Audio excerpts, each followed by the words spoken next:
పెండ్యాల లక్ష్మీప్రియ, తను ఒక కూచిపూడి నర్తకి, 2024 జాతీయ కళా ఉత్సవం విజేత, ప్రధానమంత్రి అలాగే ప్రెసిడెంట్ గారి చేతుల మీదుగానే రాష్ట్రీయ బాల పురస్కారాన్ని కూడా ఈ అమ్మాయి అందుకుంది.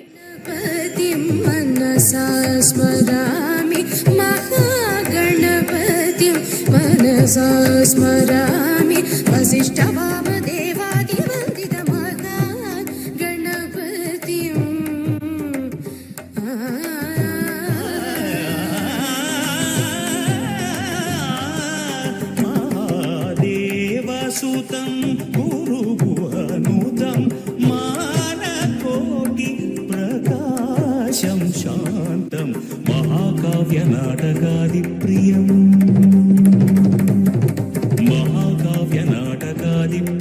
మూషిక వాహన మోదక ప్రియం సరేగ మాపని నిపమరే